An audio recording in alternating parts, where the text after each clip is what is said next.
number 3 off here. Let's see what compositions they want to play, but most importantly, which side of the draft do they want to be on?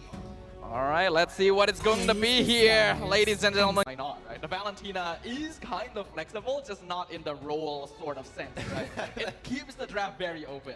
She is the Swiss Army knife of the mid lane, right? Has a couple of bad matchups, but generally is decently useful in all compositions. Now, first pick going over to RQ Akira. Let's see whether it's going to be that Valentina early on. If not, maybe even a Cho early flex pick.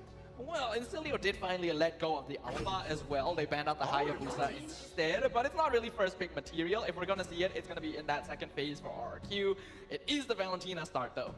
Valentina starter for the side of RQ Akira. Let's see how Insilio is going to play this, because again, whoever picks Suyo first, you're expecting Alpha to be on the opposite side, and considering that red side actually has that final pick, it makes sense for them to kind of just wait, avoid picking their jungler up first. They probably don't want the Eden because Valentina is on the other side. They could still look to get the Cho once again just to deny, and also, I think that Lovely was finding a couple of good angles. However, we need to see more proactiveness from Insilio if they want to abuse mechanics on them. Yeah, I think the top picks open are Cho and Hylos, but you also don't really want to pick them together because it reveals too much too early. I think going for Alpha is fine, and then the Aurora comes out from Insilio. Aurora this early on, especially when you're up against Valentina. I mean, the laning phase is getting so much better for Aurora at this point in time, but you're giving Cho over to RRQ, who are happy to oblige both Louise and both Takashi can play it at a high level, and they're going to be logging in the Suyo despite Alpha being on the other side. Alright, RQ Akira once again leaning a bit more towards that early game, but there we go. Insilio stealing away the chip at the last second. RQ though actually don't have to be worried about this as much because, well, they have the Valentina. I mean, yes, the Valentina is great, but the annoying thing about Chip isn't just his ult. His passive, why That's walk? true. When you think, oh, I show up on the map for 2 seconds, next thing you know, he's in my face on the opposite side of the map, that's when you start boiling up. That's true. Chip is even harder to keep track of compared to Lo Yi because he just always has access to a way of going to different parts of the map for free, and unless you scouted it out somehow, you just have no idea. Yeah, but it's too frustrating to deal with. I think if you want to confirm that this troll wants to go to EXP, they get rid of the lead here for the side of Cabral. Coach G decides to get rid of both Hylos and as well as the Eden. That's kind of interesting. Why ban out the Eden this time around? Probably to deny Takashi playmaking ability, so there's still plenty in that regard. I was thinking that Insilio could maybe go for the Khalid themselves in the EXP lane, but looks like RQ Akira I'm not going to allow that anyway. So let's see what Insilio will go for here. Are there any decent options? Fove is already banned. That was probably one of the better ones. The Cho into the lead would have been so good as well. But at this point, you can see that they're really having a tough time to think about this. It might also be worth Insilio considering whether they want to deny the Arlet away from RQ Akira, since that would be a very good response to the chip ult, but they go for Tama's instead. I mean, they just want to make sure that they have pressure on the EXP side of the map, which I think is totally fine, right? I think teams who have no other options and are capable of playing Thomas making pressure should do so. Now, alright, Benedetta gets locked in for the side of RRQ Akira. I think this is totally fine. What's this last pick? Harith as well. Alright, so at least we're going to see a signature coming up from Takashi. This is very formless from RQ Akira, which is their classic style, and you did literally say earlier in this series you wanted to see Takashi's Benedetta, so yeah, since there's no stakes on the table, why not pull it out and have some fun? I'm down for it. I'm all down for it, at least at level 1. At level 1 is where it's going to be the most scary. Level 2, at least you have eye for an eye to get out of there. Now we see that the 1-1 gets locked in from Insilio. Great response to the Benedetta. You're up against the Harith, which can be a little difficult because Harith will eventually outscale you to tap you even, but even so, hopefully have that this game. They're very reliant on Aurora keeping people. 3 people, all of which can combo to maybe get 1-1. The opportunity she needs to activate the crossbow of Tang. Well, that is true, Gideon. I'm very excited to see what's going to happen here because this is the epitome of a show match here. RQ Akira versus Insilio in their final game here at the Land of Dawn. Let's see who comes out on top in the end. All right, it's going to be the same start here.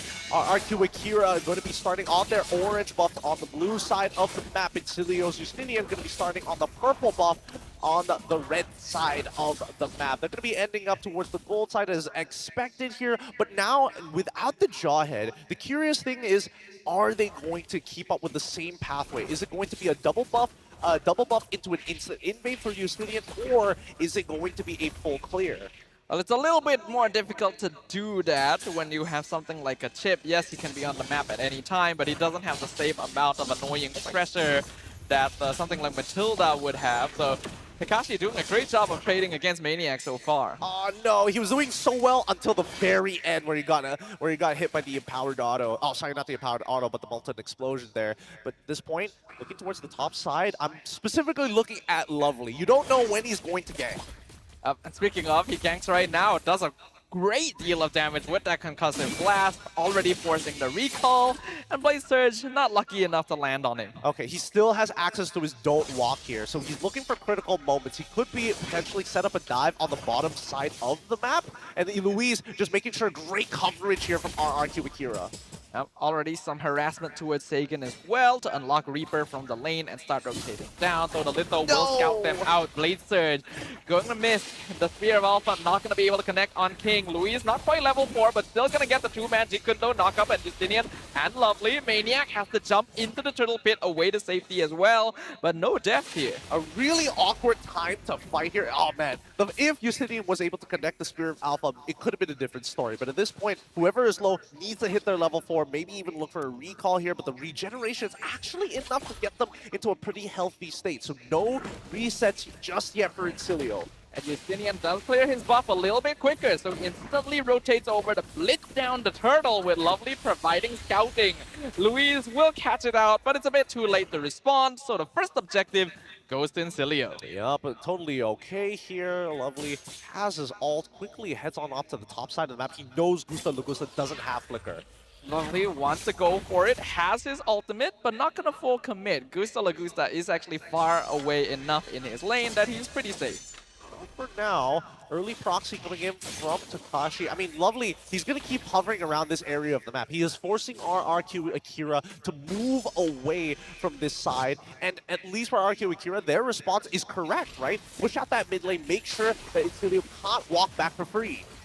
In the meantime, though, we see the shortcut come out, but in a pretty bad position. Justinian able to get Spear of Alpha out, actually dodges the Electro Final Blow, but Takashi will follow him anyway and get first blood. Frigid Glacier on 3, but not enough burst damage left on Insilio to punish RRQ Akira. Don't trying to take the 1v1 against Gusta, but he's already popped the Zaman Force, and the rest of RRQ Akira are now looking to collapse. Gusta will finally get the final hit, and Maniac not really able to do anything either, as the Blade Surge gonna CC chain him under the tower. Gusta, though, has the flicker out, nearly gets taken out by the tower. They will eventually finish off Maniac and Lovely as well. That's what you want to see from RRQ Akira. Good formless play. Takashi jumping in with the Electro Final Blow to chase it down Justinian, just to make sure that they can even out the tempo against the junglers. But at the same time, we are at least seeing... Oh, hold on.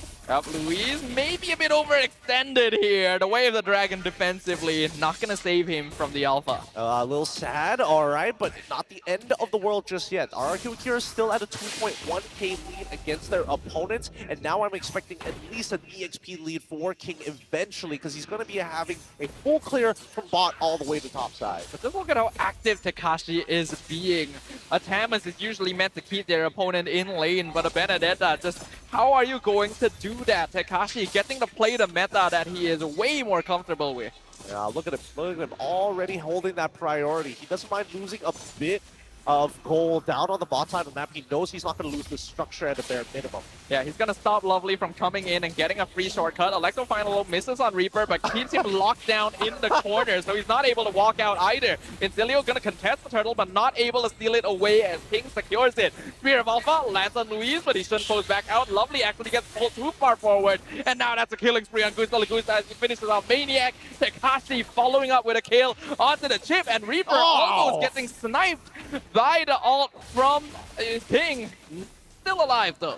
Very, very close. One more time. I mean, even Sagan tried to flicker and Shadow Strike Reaper, but just didn't have enough range, unable to close that distance. At this point, King has full control over the jungle, and as well, forcing these resets, he could look to try to start another fight, but he's got to wait for Takashi to have that Electro Final Blow. It really does feel bad looking at this, though. It's clear that RRQ Akira has the potential of taking down Insilio. If they had been playing this way from the beginning. A sliver of HP on that turret, it's basically as good as gone, but Takashi, smartly enough, trying to Electro final blow underneath the turret was a little interesting. He probably could have waited between the turrets to do so, but at least he gets a free reset off of this. Yep, and a stolen shortcut from Sagan means that he can actually now start invading and starting fights against Insilio as well. Does he want to start on him? He's already moving forward. I think he actually will commit. Yep, shortcut comes out. All of the members of RQ Akira take it, but Justinian is able to walk back into his tower. I'm surprised Luis didn't try and just flicker for it, right? Flicker, go for the kick, make something happen. Okay, Gusta ends up using his flicker. He got a little bit freak there. Lovely went for the portal instead. Drop shortcut against Takashi, but he's still able to dash out with the Electro final blow, and Insilio not able to catch him. Yep, Gusta gets a free solo gold on the turret on the bottom side of the map, and completing his Feather of Heaven thanks to it. So that's some good stuff coming in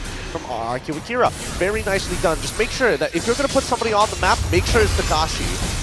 Yep, Takashi on the Benedetta actually outpacing Lovely on the chip, and now Justinian even being chased down halfway across the top lane with King finishing him off. And with that being said, a War Axe complete for King. This is where we expect to see Suyo start rising up in terms of how proactive he can be on the map. Obviously, he doesn't want to go in first, especially if Spear of Alpha is available, but definitely keeping his eye out for more opportunities for those who overextend. Oh, no. Yep, down here in the bottom lane. Not actually gonna commit his Crossbow of Tang. I think knowing Takashi still has quite a few resources there, RQ Akira clearly outpacing their opponents. Actually, let me just double check. How many items does he have? Yeah, don't only have the Corrosive Scythe at that point in time, so that was a good decision. If he had maybe 2 or 3 items, for sure he goes for the Crossbow of Tang. So you gotta recognize those situations, that a 7 kill score to 1 7 minutes in with a 5k gold lead. This Benedetta pick against the chip actually working out so much better than we could have expected. Exactly, because now it is clearer and more effective for RRQ to actually trade against Insilio. He's able to proxy, he's able to not only cut these waves, but at the same time keep pace with the rest of the team, despite Lovely looking for these opportunities. Takashi, you can see his experience, his comfort on this hero. Literally everywhere on the map at once. You need him, he is present. And now he is present in the top lane as well. All 5 members of RQ are here. Conceal comes out just to scare Insilio away. And a free tier 2 goes to them. Yep, and you can see that Lovely still trying to cover, making sure that if anybody does show up on the bottom side of the map, honestly, this is probably how you should be playing Chip, right? You're looking for backline access and dropping the portal onto targets who don't have a lot of mobility options. Gusta Lagusta will have to flicker away if that shortcut does end up being turned up online on top of him, and at the same time, I think that even for Sagan, right, taking the portal may not necessarily be the best bet. I do think that the picking up the Glacier is probably the better option. It just gives you a lot more teamfight control, especially when we have to highlight again that Insilio doesn't really have the best ways of engaging, right, with the Tamas on the EXP lane versus, hold on, shortcut comes out, the flicker from Gusta into the Lord Pit, but he gets caught with the Spear of Alpha, but now Rigid Glacier on 2 members of Insilio instead. Vengeance comes out from Maniac, keeping him alive. Justinian on 10% HP. He's able to jump back and engage on Luis, but King catches out Zone on the bottom side of the map, and it's gonna be Reaper who steals the Lord away. Oh no. I mean, at least Insilio was still able to get it. Both King and as well as Justinian they used their retribution super early on. They were both teams were just looking to just throw down and fight. In this case, though, Insilio was able to prolong the game just a little bit longer. The fact that all the resources were used by RQ Akira and their targets were still alive at the end is what allowed them to regain control. All right, let's look at the instant replay. I'm pretty sure that they're going to get into another fight while this happens, but as this TP initially came in, it was a really good idea, right? Because Lovely decided, I'm going to go conceal first, take that portal, and if people don't notice me, if they don't see me on the minimap because they're too focused looking on anything else, they can make the engagement work out. So these are the types of plays that you should be looking out for as Chip. Yeah, the fact they were able to get Gustav first in that fight as well was huge because it meant that RQ Akira just didn't have enough consistent DPS after that. And again, another conceal play comes out on the top lane finding King, trying to go for the split push. So that means Maniac is by himself. Reaper will be here to back him up, but is it enough damage? Sega dropping really low. Zaman Force comes out from Gusta. Maniac just gonna try to commit to the fight to stay in it as long as possible, but Don't is just blown up instantly, and the passive on Reaper gone. Triple kill for Gusta Lagusta. Gusta Lagusta is able to find the angle in, but at the same time, Takashi is actually doing pretty significant damage. I'm looking at his item build right now, and it looks like he's got Thunderbelt into Blade Armor into Fury Hammer. I wonder what that Fury Hammer is going to eventually turn into. Not sure if it's going to be the Sea Halberd or it's going to be the Hunter's Strike. I hope it's the Hunter's Strike, though. Yeah, that would be really nice. Just add even more mobility on this hero to a team that doesn't have enough reliable lockdown. Insilio finding it very difficult to outpace Tekashi. Even Don't on the 1-1, which was specifically picked up to try and match mobility, not able to do much. And now Conceal in the mid lane. Not sure if that's the right choice. Reaper comes in. Frigid Glacier misses as Tekashi commits the Electro Final Blow. Chases Insilio back into their half of the map. I mean, there was an okay engage at this point. They can still wait it out. By the time the lore comes back up, I think Lovely should be a couple of seconds off from getting that portal back up. Sorry, the shortcut back up again. Don't trying to get the crossbow tank on Takashi, but he's already taken too much poke. He has to run away, even using the Inspire in that engagement. So he's not going to have that for the next minute. Now, Brute Force Breastplate, that's the third item from Justinian, already complete. He wanted to go for it earlier, but had to just take the Winter Crown first, just in case he gets engaged on really hard by his opponent. Now that he's got these 4 items, I think now they have a dedicated way to get into these fights, to start it off with the Spear of Alpha and still maintain his health if he's too deep. Yeah, it should be a bit more comfortable for Insilio to fight now, but a 4K net worth lead at this stage is still nothing to scoff at. Yeah, they're not going to try and contest the Lord. They're going to go for macro play instead and continue trying to give Don't space on the map. As they continue to trade against each other, Insilio know that they should be able to make it to the 42k mark. However, their biggest issue is going to be high ground. Only Reaper is going to be the effective high ground defender. Everybody else has to put themselves in some form of danger if they want to interact with the wave.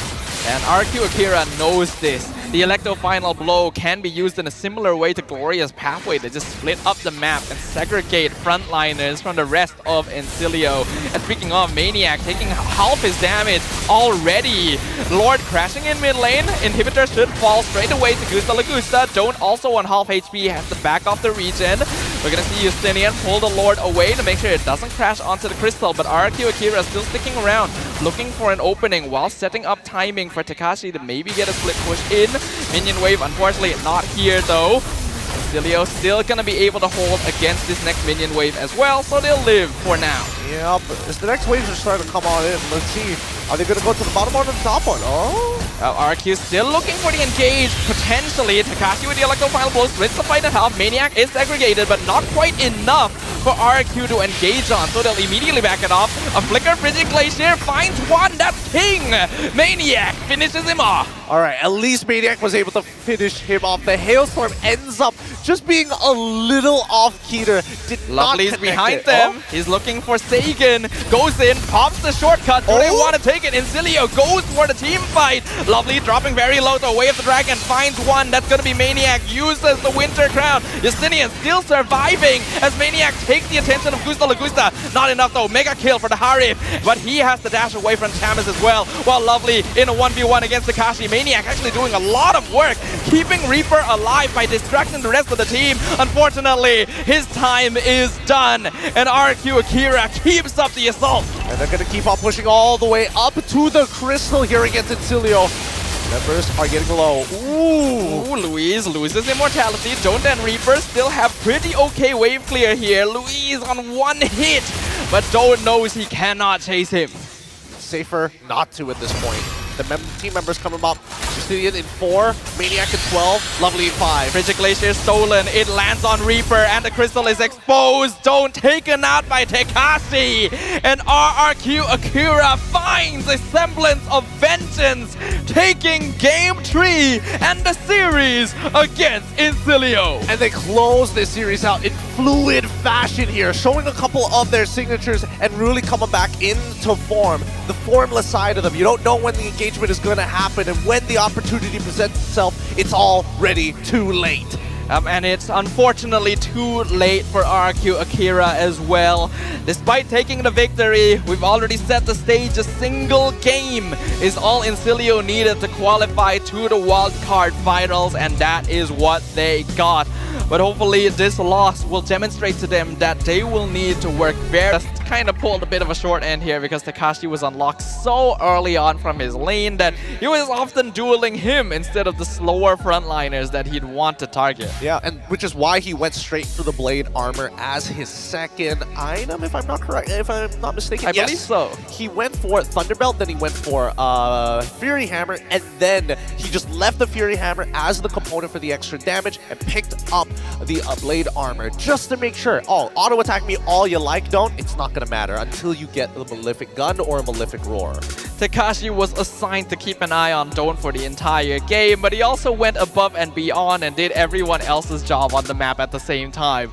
It's just such a powerful presence that this hero is able to provide in the correct hands, and it's good to see Takashi on a comfort pick again. I mean, he's all grown up, man. As a young boy playing in the M series, when I saw him play Benedetta, I was like, he's got the mechanics for sure, but he's definitely matured in his own right. Obviously, the MVP going over to Takashi, but looking at these highlights, you can definitely see that he plays all roles. If you need me to be in a supportive role, I can absolutely do it for you. I will look for these opportunities to set it up for our team. If we need to be a damage dealer, that's what I prefer, and I would love to do it, but only if the coach allows it. Yeah, with the exception of 1-1 as well, Insilio's lineup is very, very all in. There's not a lot of ways for them to peel themselves out of a team fight. If they're not winning straight away, they're gonna